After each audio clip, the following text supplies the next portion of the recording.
Konsumsi energi hingga saat ini menjadi isu penting karena masalah ketersediaannya dan sumbernya, di mana konsumsi energi dari bahan bakar fosil masih menjadi andalan utama.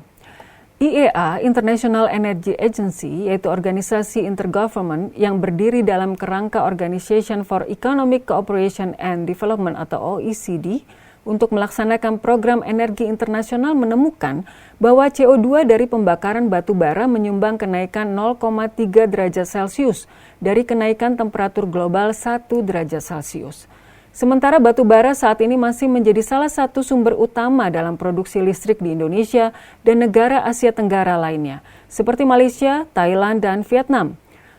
Saat pemakaian di negara lain menurun, tren pemakaian batu bara di negara-negara Asia Tenggara meningkat tajam, terutama antara tahun 2000 sampai 2018.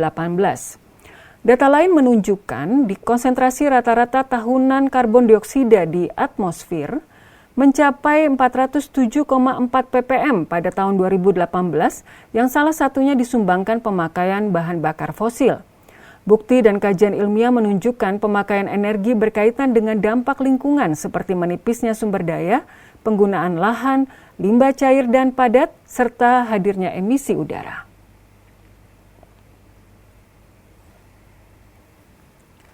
Isu dan masalah pemanasan global secara langsung berkaitan dengan penggunaan bahan bakar fosil dan emisi karbon dioksida yang sesuai di atmosfer.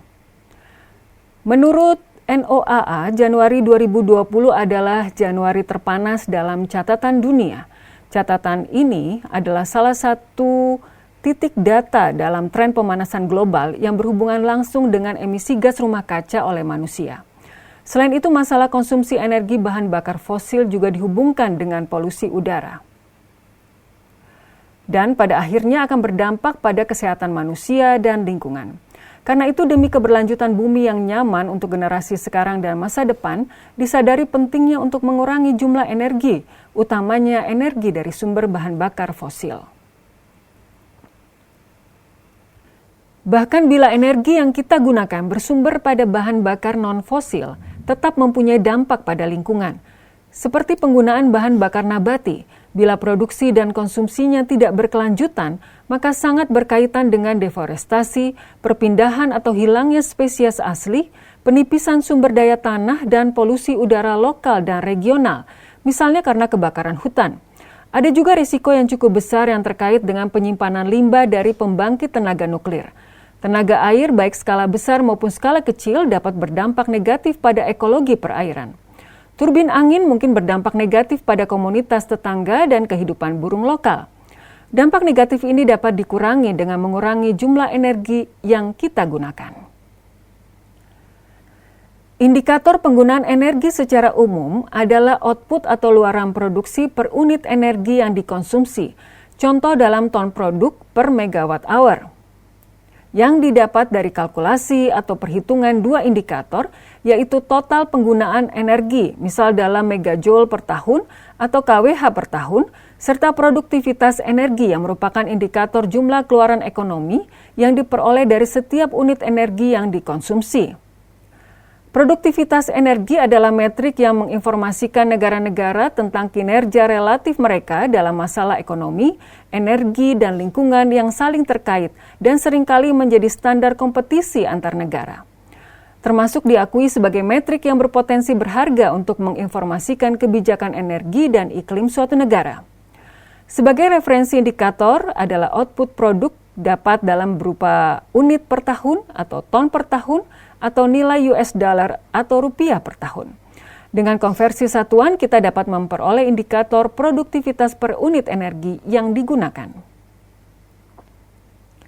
Total penggunaan energi yang kita pakai dalam perhitungan indikator harus sudah memasukkan tenaga yang dihasilkan di lokasi atau on-site, seperti sumber gas alam atau dari bahan bakar minyak, batu bara, bahan bakar nabati, limbah, bahan bakar sulingan, tenaga surya, tenaga angin, dan unit pembangkit listrik tenaga air, dan lain-lain.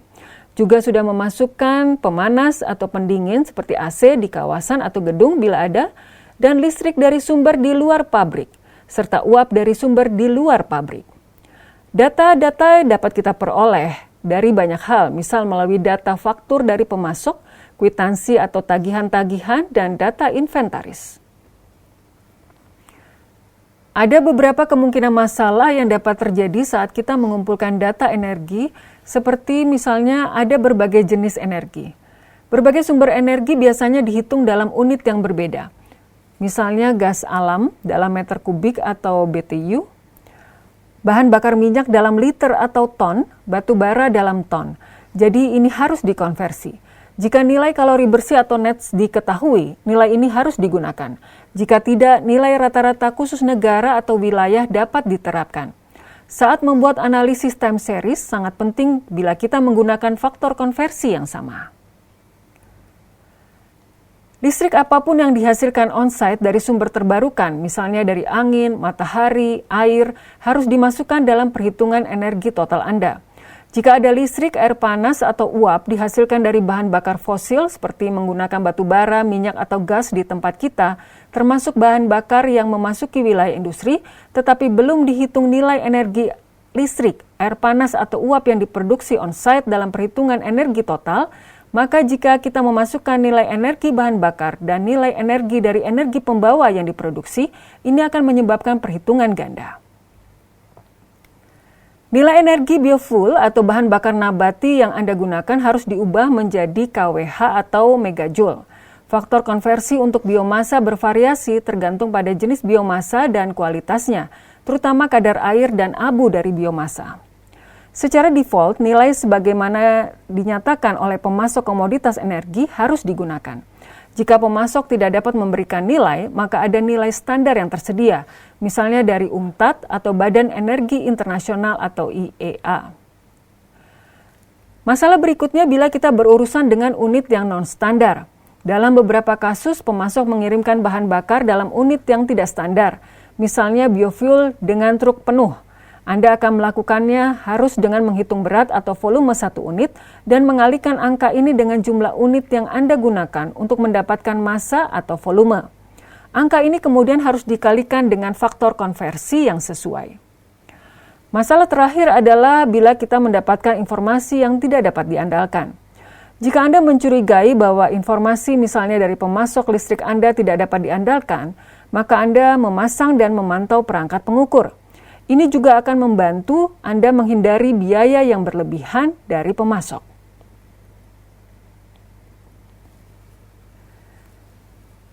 Langkah yang dapat kita lakukan untuk menghitung penggunaan energi yaitu membuat spreadsheet atau menggunakan spreadsheet yang tersedia. Kita berikan label misalnya A untuk jenis energi, B kuantitas, C satuan, D faktor konversi, dan E energi dalam kWh atau megajoule. Langkah kedua, kita sebutkan semua jenis energi yang digunakan di kolom A. Kemudian langkah ketiga, kita kumpulkan data penggunaan untuk setiap jenis energi di kolom A. Pastikan data sesuai dengan periode pelaporan. Dan kita memasukkan jumlah energi di kolom B. Langkah keempat, kita tunjukkan di kolom C, unit yang mengacu pada kuantitas yang disediakan di kolom B. Dan langkah kelima, kita ubah setiap masukan energi menjadi satuan pengukuran yang umum, seperti kWh atau megajoule. Masukkan faktor konversi yang sesuai ke dalam kolom D. Kita kalikan nilai di kolom B dengan faktor konversi di kolom D untuk masing-masing bahan yang kita gunakan, dan masukkan hasilnya di kolom E. Langkah keenam, kita jumlahkan semua total untuk mendapatkan konsumsi energi total Anda. Setiap pengumpulan data energi yang digunakan dengan mengidentifikasi semua sumber energi dan konsumsi secara keseluruhan, kita lakukan. Analisis energi kemudian dilanjutkan dengan mengidentifikasi semua penggunaan listrik dan mendaftar semua alat yang mengkonsumsi panas atau heat. Setelah itu data direkam dengan basis bulanan dan kita hubungkan dengan proses produksi, cuaca sekitar, dan lain-lain, serta lakukan analisa terhadap tren yang terjadi. Analisis dilanjutkan dengan membandingkan hasil rekaman dan analisis data dengan benchmark energi secara umum yang digunakan proses. Kemudian kita rekam dan menganalisis profil beban. Dari hasil analisa, ada beberapa langkah yang dapat kita lakukan untuk meningkatkan efisiensi energi. Yaitu yang pertama adalah menggunakan kualitas energi yang tepat untuk tujuan yang benar dan memulihkan energi.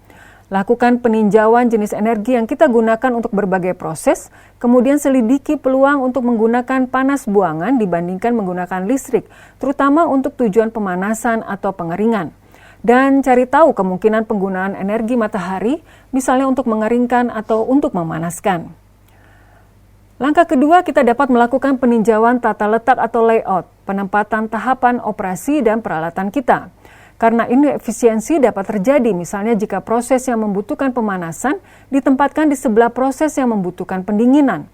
Selain itu, jangan memindahkan aliran produksi secara tidak perlu berulang kali di antara berbagai bagian atau lantai tempat usaha kita. Ketiga, jadwalkan pemeriksaan rutin sistem energi Anda, serta pasang peralatan pengukur dan pantau secara teratur.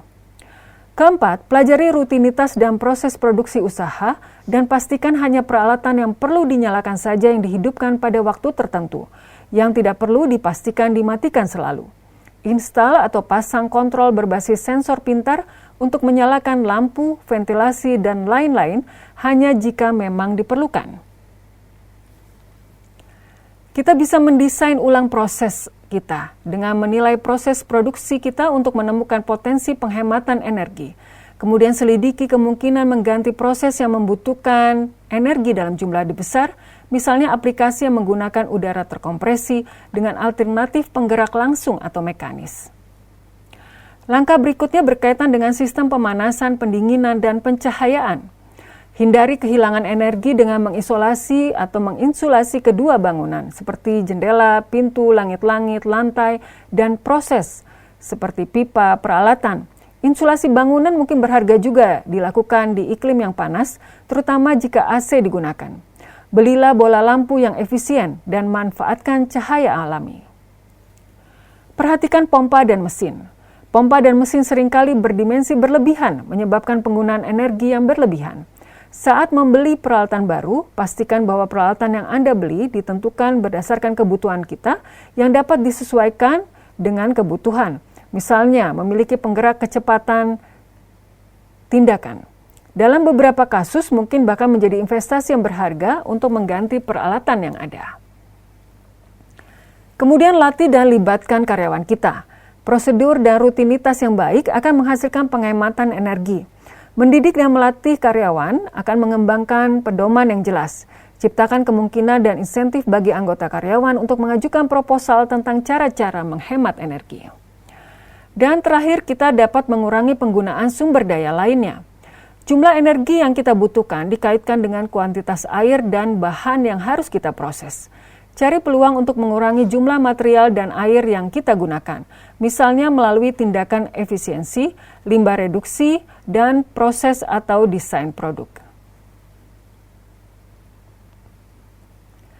Pada gambar di slide terdapat contoh dari perusahaan Metalesacto, pengecoran timah kecil di Peru yang mengurangi penggunaan energinya lebih dari 15% dengan meningkatkan proses tungku dan pembakaran. Perbaikan yang dilakukan termasuk meletakkan tudung di tungku dan menggunakan panas sisa untuk pemanasan bahan bakar. Perusahaan lain misalnya Chandaria Industries Limited, sebuah perusahaan manufaktur dan konversi kertas di Kenya, dapat mengurangi penggunaan energinya sekitar 25% dengan memasang metering pada titik-titik utama penggunaan, mengganti motor yang oversize, memperkenalkan penggerak kecepatan bervariasi, di mana kecepatan motor dapat diatur agar sesuai dengan permintaan proses, serta dengan cara memantau efisiensi boiler. Ya, jadi kita sadari bahwa energi merupakan biaya atau kos bagi suatu usaha. Biaya energi meliputi baik biaya pembelian bahan bakar, listrik, pemanas, dan bentuk energi lainnya, selain biaya untuk pengoperasian, pemeliharaan, dan depresiasi mesin, serta untuk biaya personal atau sumber daya manusia. Jadi biaya energi dapat menjadi bagian yang signifikan dari pengeluaran perusahaan. Sehingga efisiensi energi tentunya secara umum dapat mendorong potensi produktivitas yang belum dieksploitasi, selain membawa dampak yang signifikan pada lingkungan.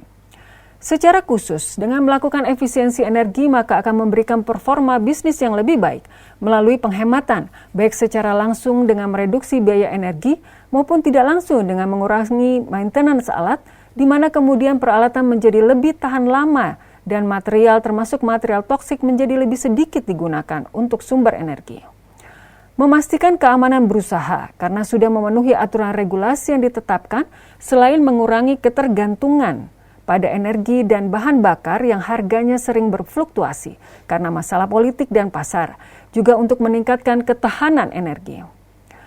3. Efisiensi energi juga membukakan pintu kesempatan baru dengan menciptakan produk yang hemat energi, meningkatkan potensi inovasi, dan memberikan usaha positioning yang lebih baik di pasar. Dan terakhir tentu saja merupakan bagian dari tanggung jawab sosial yang berkaitan dengan mitigasi perubahan iklim, ikut mengembangkan budaya efisiensi energi, dan meningkatkan hubungan baik dengan komunitas penduduk serta LSM yang berada di sekitar lokasi usaha.